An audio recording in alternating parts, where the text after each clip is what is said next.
أعوذ بالله من الشيطان الرجيم إن الدين عند الله الإسلام وما اختلف الذين أوتوا الكتاب إلا من بعد ما جاءهم العلم بغيا بينهم ومن يكفر بآيات الله فإن الله سريع الحساب صدق الله العظيم.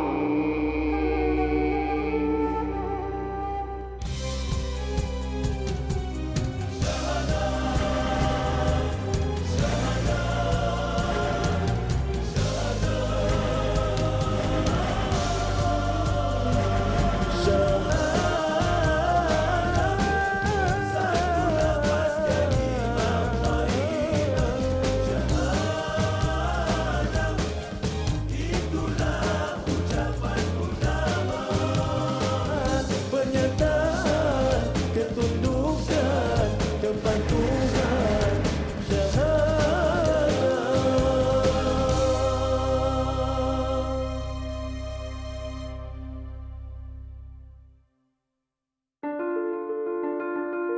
Sandakan, bandar kedua terbesar di Sabah selepas Kota Kinabalu. Bandar ini juga terkenal dengan jolokan mini Hong Kong kerana kedudukan bangunan tinggi yang rapat seperti di Hong Kong. Kedudukan Sandakan di Teluk Sandakan menjadikannya sebuah pelabuhan yang baik serta pernah menjadi pusat pentadbiran utama ketika pemerintahan British suatu ketika dulu. Ketika di bawah pemerintahan British, Sandakan merupakan ibu negeri Borneo Utara. Manakala ketika Perang Dunia Kedua berlaku pada tahun 1941 hingga 1945, bandar ini menjadi tapak kem tahanan perang dan pembinaan lapangan terbang tentera Jepun. Peristiwa kawat maut Sandakan di penghujung Perang Dunia Kedua juga bermula di daerah ini. Berdasarkan sejarah, perkampungan air Sim Sim ialah titik permulaan bandar Sandakan apabila William Pryor menubuhkannya pada tahun 1879.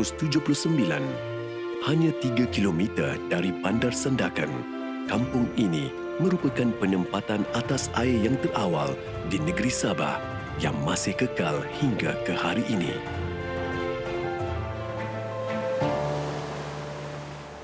Penduduk kampung di sini melebihi 5,000. Pada saat ini dia akan bertambah sebab peralihan keluarga kadang-kadang ada yang pergi, ada yang datang. Alhamdulillah penduduk di sini menjalankan kehidupan aman dan bahagia.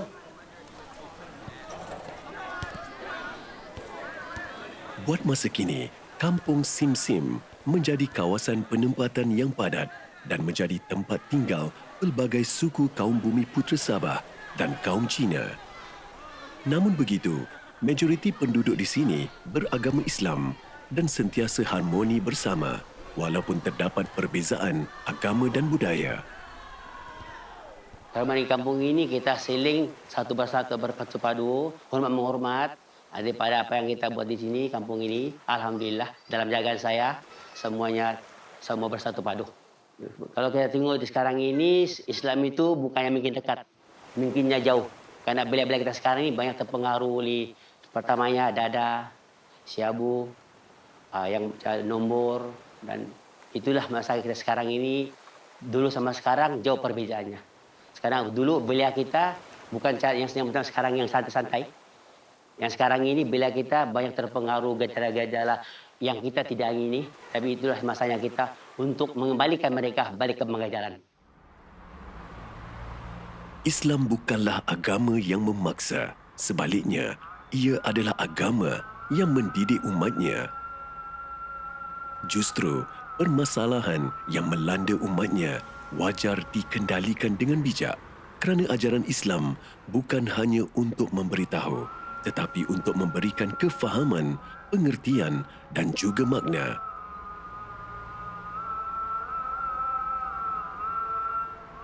Ya Allah, Ya Rabbi, Ya Allah. Muhammad Isa Atom atau mesra disapa Ustaz Isa bukanlah individu asing di Surau Al-Furqan. Anak jati kampung Simsim ini merupakan imam dan Bilal yang berkhidmat secara sukarela sejak tahun 2007.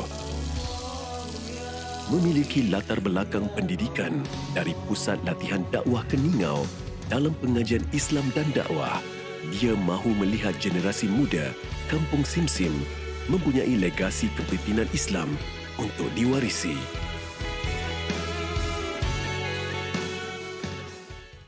Allahu Akbar, Allahu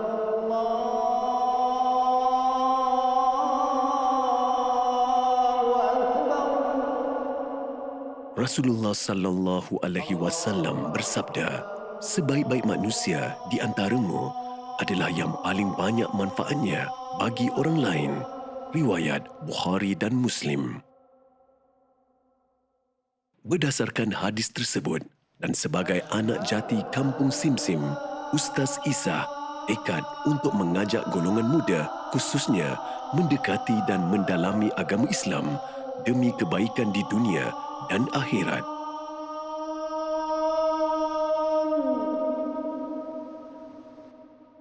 Pada awalnya menjadi Bilal dan imam secara sukarela di surah Al-Furqan ini pada ketika itu.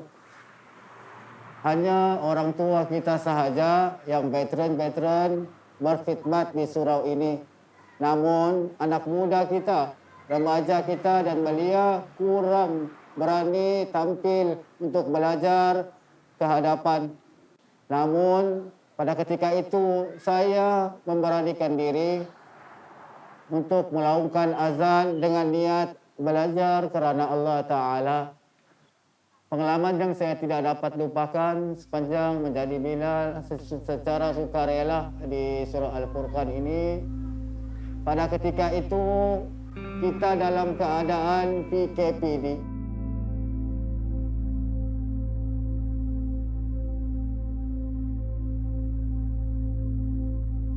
Allahu Akbar, Allahu Akbar.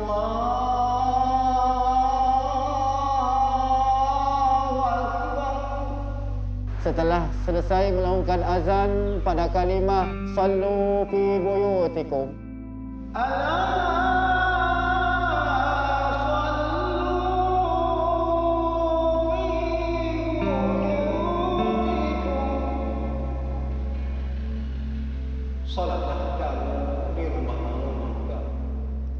Saya merasa sedih dan sebab kerana pada ketika itu azan hanya dilaungkan untuk menandakan waktu solat. Namun jemaah karya di sini tidak dapat hadir bersama-sama untuk solat berjemaah kerana pada waktu itu negara kita telah dilanda COVID-19. Walaupun usianya masih muda dan mengalami masalah pendengaran di telinga kirinya, Ustaz Isa kekal komited dalam usahanya untuk menyebarkan, mengkukuhkan dan mempertahankan kedaulatan agama ini. Ustaz Isa ni memang orang yang berilmu. Walaupun saya senantiasa melihat pada Ustaz Isa ni berkecimpung di surau ni, walaupun beliau bukan berjawatan di sini tetapi beliau senantiasa memberikan komitmen beliau terhadap surau ini dan beliau saya lihat dapat sedikit sebanyak membantu generasi muda ke arah kebaikan dalam memberikan ilmu maupun pengajaran maupun contoh tauladan terhadap diri beliau sendiri yang mahukan bahawa generasi muda ini patut diberikan keutamaan demi generasi akan datang.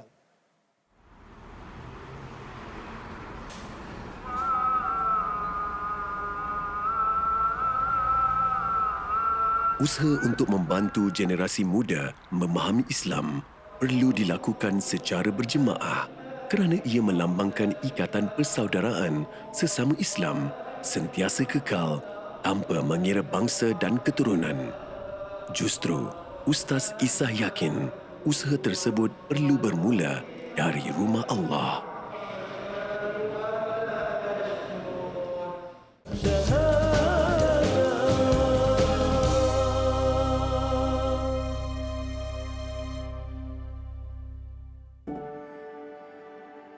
Sejak COVID-19 melanda dunia pada tahun 2019, kehidupan seharian kita semua mengalami perubahan yang besar.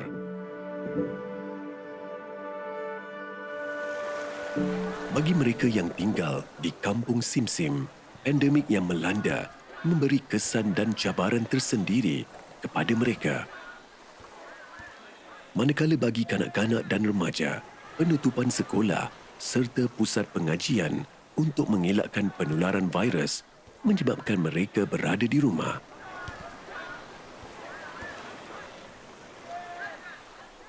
Enggan melihat mereka hanyut dan membuang masa, Ustaz Isah sering mencari ruang dan peluang untuk mendekati mereka.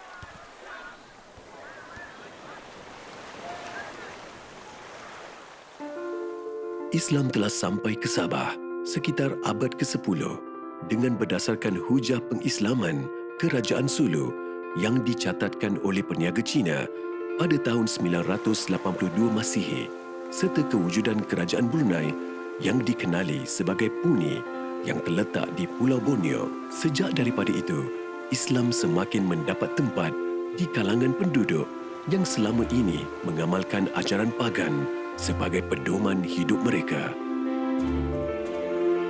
Walaupun semakin ramai yang memeluk agama Islam dan menyebarkan syiarnya, namun ada ketika apa yang berlaku tidak seperti yang dirancang.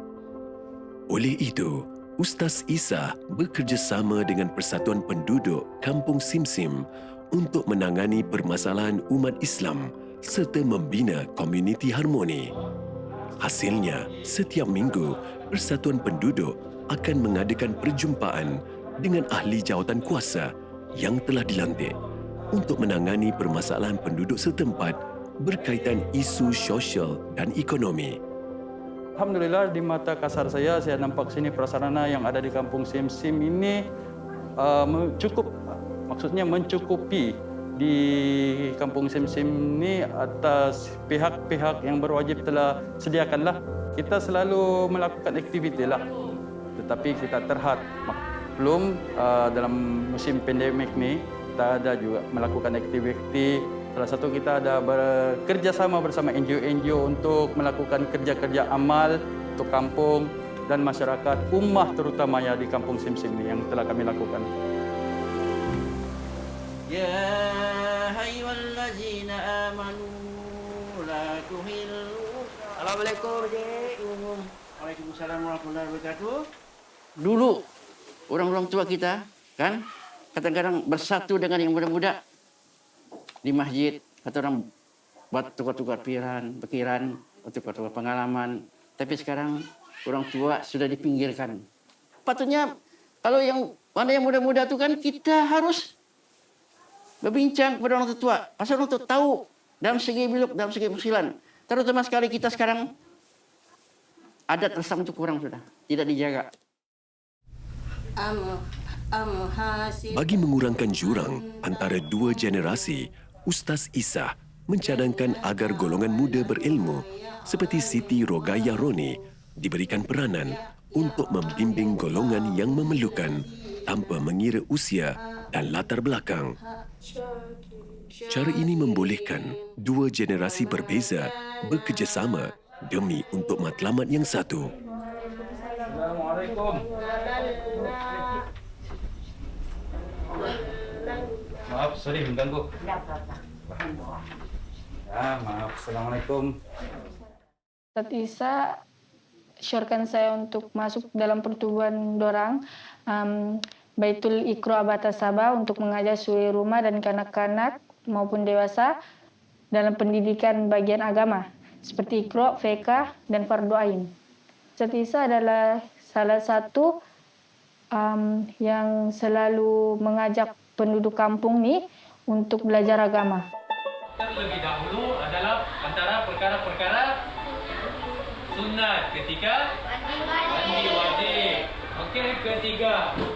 Di sinilah pewaris kampung Simsim menimba ilmu agama. Dari golongan orang-orang yang soleh. Baik, hari ini semua sehat kah?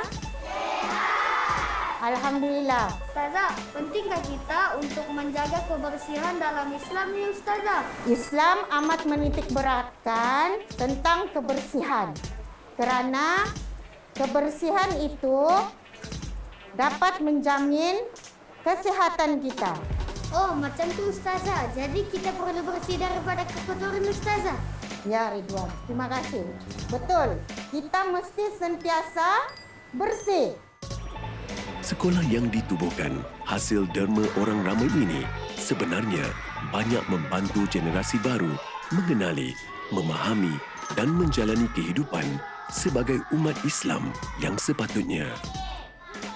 Apabila ilmu agama diterapkan pada awal usia, insya-Allah mereka mampu meneruskan kehidupan sebagai umat Islam yang berpandukan Al-Quran dan Sunnah. Alhamdulillah, sejak saya berkhidmat di sini hampir 10 tahun, daripada tahun 2012, hujung tahun tu saya nampak peningkatan prestasi terhadap murid-murid di kelas Kafa kampung ini sangat memberangsangkan. Kami di kelas Kafa ni adalah di antara salah satu kelas Kafa yang terbaik di daerah Sandakan kerana kami telah melahirkan murid-murid yang cemerlang di dalam peperiksaan ujian penilaian kelas Kafa yakni UPKK. Dan ada di kalangan murid-murid kami itu yang telah melanjutkan pelajaran ke peringkat yang lebih tinggi seperti universiti adalah hasil daripada didikan di kelas Kafa Kampung Melayu ini.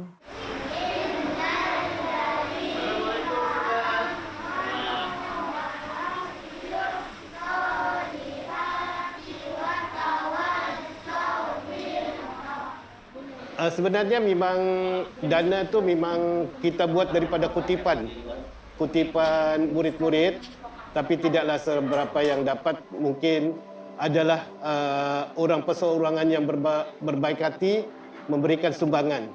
Sekurang-kurangnya dapatlah Kafa ini meneruskan kerja guru-guru itu sendiri. Hari ini, penduduk di Kampung Simsim mengadakan program bergotong royong membersihkan kawasan perkuburan Islam yang terletak di Jalan Simsim. Walaupun kawasan perkuburan ini telah wujud sejak sekian lamanya, tetapi ia masih digunakan sehingga ke hari ini. Situasi ini menjadikan kawasan perkuburan ini sesak dan ada ketikanya menyukarkan petugas untuk menempatkan jenazah baru. Memang sempit. Tapi kalau dia misal kata ada keluarga yang sudah lama macam begini, dia kita boleh kasih bergandeng. Tapi kena bincang dulu sama dia punya keluarga-keluarga yang lain. Kalau dia kena setuju, alhamdulillah kita boleh kasih masuk. Tapi itulah aku minta tolong kami macam kerajaan, tolong bantu kami kesian untuk tanah kuburan. Ada. Pasal di sini memang susah sudah. Memang tidak ada sama sekali, tidak ada kosong sudah. Boleh tidak boleh kena kesian boleh. Kalau dia masyarakat dia sudah bersemen begini kena pecah. Kalau keluarga orang setuju. Boleh tidak boleh kena kasih boleh.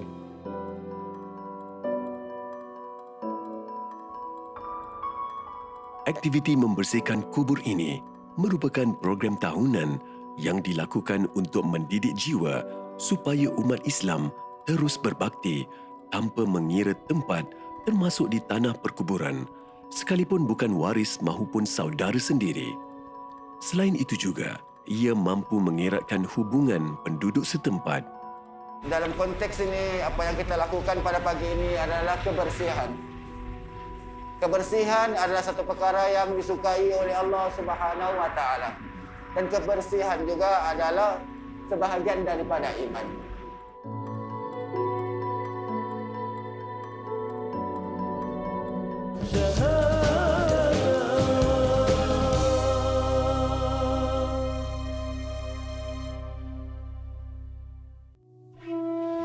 Kehidupan di dunia ini penuh dengan ujian.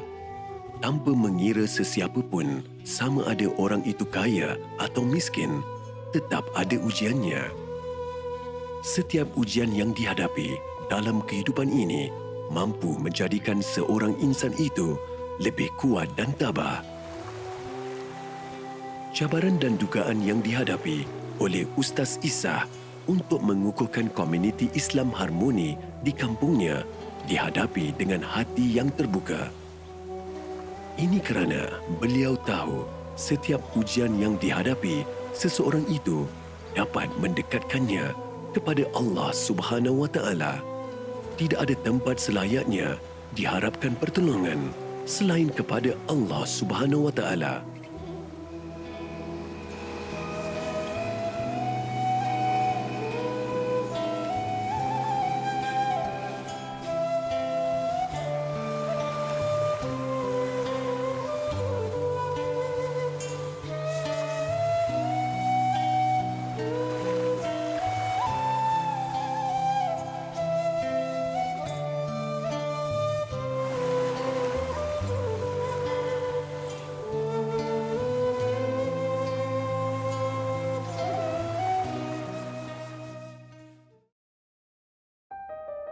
Masjid Daerah Sandakan mula dibina pada 23 September 1985 dan ia mengambil masa selama 4 tahun untuk siap dibina dan digunakan oleh penduduk setempat.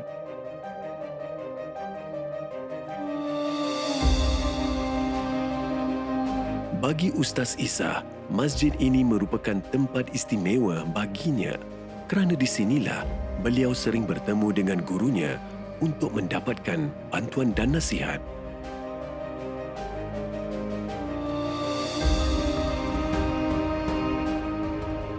Guru, apa pandangan guru tentang perkembangan Islam di kampung Simsim ini?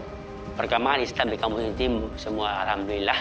Tapi cuma kita akan berusaha memperbaiki gejala-gejala yang sekarang ini berluasan. Pertamanya, orang muda yang dapat dipengaruhi oleh gejala-gejala ini. Itulah cara kita untuk membimbing mereka berjalan. Karena di sini kampung kita rumah mau 1000 rumah, tetapi orangnya boleh dikira. Pandangan saya dengan imam ini, dia ini mudah kita bergaul dengan dia dan mudah kita apa yang kita ucapkan dia mudah ikut apa yang kita ucapkan dan dia mesra dengan ini dan saya kenal dia daripada kecil hingga sampai sekarang ini dia daripada dia belum menjadi imam sampai jadi imam. Masa depan ini beliau cerah, dia boleh ke depan lagi. Kalau dia mengikut landasan agama kita, dia akan boleh ke depan dan boleh dibimbing dan boleh maju ke depan dan dia misalnya dia ini ada masa depan untuk memimpin belia-belia kita yang banyak gejala yang berlaku di sini. Allahu Akbar, Allahu Akbar.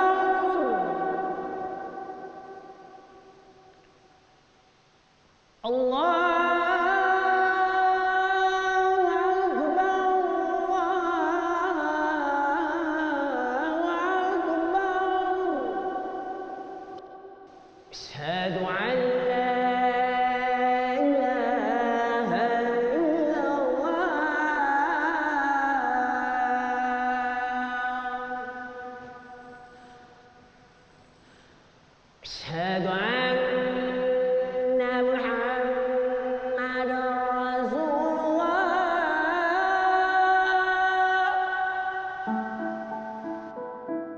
Mungkin ramai yang tidak tahu bahawa Sabah merupakan negeri yang mempunyai bilangan masjid paling banyak di Malaysia sepanjang tahun 2020, iaitu berjumlah 1072 buah berbanding 1045 buah pada 2019. Sungguh pun ketika COVID-19 melanda, rumah Allah ini masih dikunjungi oleh mereka yang mencari redanya seperti Ustaz Isah.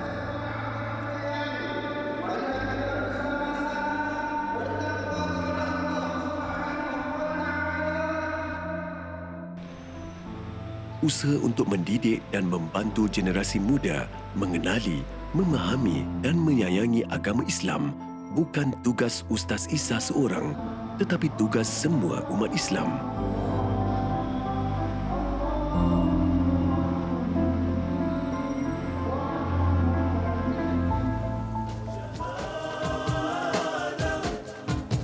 Bagi Ustaz Isa, selagi nyawa di kandung badan, beliau akan terus berjuang demi untuk membina ukhuwah komuniti harmoni di Kampung Simsim. Harapan saya kepada perkembangan Islam di Kampung Simsim ini, semoga anak-anak muda kita dapat menerima Islam dan menuntut ilmu agama seawal daripada kecil, dididik. Mempersaksikan keimanan, pengukuhan akidah, pembinaan ketakwaan, nur ilahi, kemuliaan, kedamaian dan kesejahteraan.